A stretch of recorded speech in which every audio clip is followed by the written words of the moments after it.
नहमदुहु व नसल्ली व नसल्लिमु अला रसूलिहिल करीम अम्मा बाद फ़अऊज़ु बिल्लाहि मिनश शैतानिर रजीम बिस्मिल्लाहिर रहमानिर रहीम क़ाल नबी सल्लल्लाहु अलैहि वसल्लम अल मुस्लिमु अख़ुल मुस्लिम आमनतु बिल्लाहि सदक़ल्लाहुल अज़ीम। हज़रत ज़िकार, सबसे पहले मैं मशकूर हूँ लायर्स फोरम राजस्थान का और तमाम मजहबी, सियासी और समाजी तंजीमात जिन्होंने इस रैली के अंदर शिरकत की और हमें फ़लस्तीन के हवाले से आवाज़ बुलंद करने का मौका मिला। हज़रत ज़िकार, फ़लस्तीनियों से हमारा रिश्ता क्या है? आका करीम सल्लल्लाहु अलैहि वसल्लम की जो हदीस पाक मैंने पढ़ी, आका करीम सल्लल्लाहु अलैहि वसल्लम इरशाद फरमाते हैं कि अल मुस्लिमु अख़ुल मुस्लिम, कि मुसलमान का भाई है। एक और हदीस में आका करीम सल्लल्लाहु अलैहि वसल्लम इरशाद फरमाते हैं अल मुस्लिमु कल जसदिल वाहिद, कि मुसलमान एक जस्द वाहिद की तरह हैं। कि जिस तरह हमारा ये जिस्म है, हमारे जिस्म के अंदर मुख्तलिफ अज़ा हैं, अगर जिस्म के किसी एक उज़व के अंदर ज़रा सी भी तकलीफ़ होती है तो हमारा पूरा जिस्म बेचैन हो जाता है। और ये आका करीम सल्लल्लाहु अलैहि वसल्लम ने मिसाल देकर समझाया कि हमारा मुसलमानों का आपस में रिश्ता क्या है, कि ये मुसलमान एक जस्द वाहिद की तरह हैं।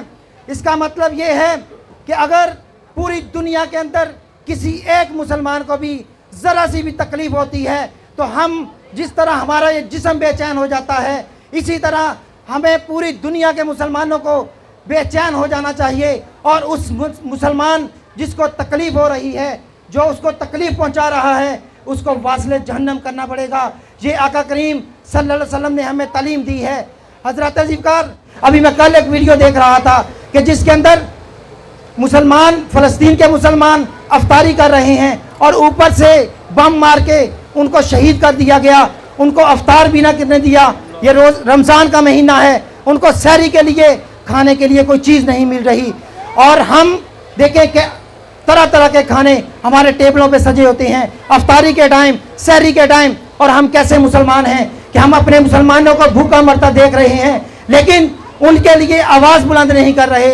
अगर हमारे दिलों में मोहब्बत रसूल और इश्क़ मुस्तफ़ा सल्लल्लाहु अलैहि वसल्लम मौजूद हो, आका करीम सल्लल्लाहु अलैहि वसल्लम की तालीमात हमारे दिल के अंदर हों, फिर हम अपने मुसलमानों के लिए आवाज़ बुलंद करेंगे।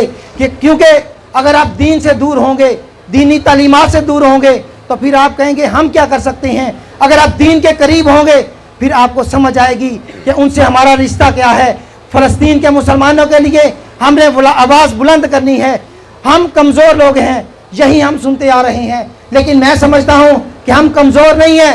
जहाँ तक हमारी पहुँच है, हम अपने इलाके में फ़लस्तीनी और मुसलमानों के लिए आवाज़ बुलंद करने के लिए हम कर क्या सकते हैं।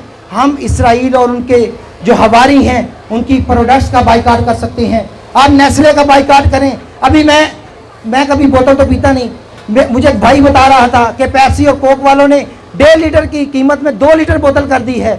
ये हमारी आवाम को नया लॉलीपॉप दे दिया है। और आवाम ने जो बाइकाट किया हुआ था वो ½ लीटर के चक्कर में दोबारा उसकी तरफ आने शुरू हो गए हैं। हज़रत ज़िकार, हमें सोचना पड़ेगा। आप देखें कि 1.5 लीटर की बोतल में अगर वो 2 लीटर बोतल दे रहे हैं तो क्या वजह है। उनको नुकसान हो रहा है, वो आपको लालच दे रहे हैं और हम फिर लालच में आके उनकी प्रोडक्ट्स को फिर इस्तेमाल करना शुरू हो जाएंगे। इसलिए हम कर क्या सकते हैं, हम अपने गिरदोनवा में जहाँ जहाँ हमारी पहुँच है आप उनकी प्रोडक्ट्स का बाइकाट करें। हमारी पहुँच यहाँ तक ही है।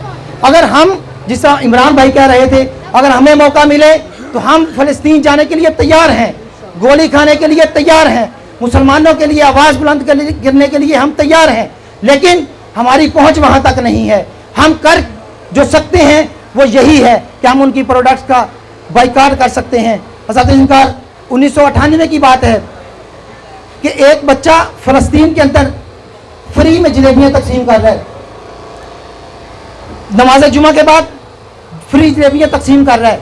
किसी ने पूछा कि तुम्हें क्या हुआ है, आज कोई लॉटरी निकल आई है या किसी ने तुम्हें पैसे दे दिए हैं कि तुम आज फ्री जलेबियाँ तकसीम करो। तो वो बच्चा कहने लगा मुझे पता है कि मुझे किसी ने पैसे नहीं दिए, मैं रोज़ाना यहाँ पर जलेबियाँ बेचता हूँ, लेकिन आज मैं फ्री में जलेबियाँ इसलिए बेच रहा हूँ कि आज हम मुसलमान एटमी पावर बन चुके हैं। आज के बाद कोई इसराइली हमारी बहन को, हमारी माँ को, हमारी बेटी को वो दरिंदगी का निशाना नहीं बना सकेगा, हम पे जुल्म नहीं कर सकेगा कि आज हम एटमी पावर बन चुके हैं। जब पाकिस्तान में एटमी धमाका किया गया तो इसराइल के अंदर, फ़लस्तीन के अंदर मुसलमानों के क्या जज्बात थे, उन्होंने हमसे क्या तौक़ात रखी हैं, वो हमसे क्या तवक्को रखते हैं कि ये मुसलमान अब एटमी पावर बन चुके हैं और ये हमारी मदद करेंगे। लेकिन आज हम उस 1998 से लेके 26 साल हो चुके हैं, आज तक फ़लस्तीनी वही जुल्म सह रहे हैं और हम खामोश तमाशाई बनकर उनके जुल्म देख रहे हैं।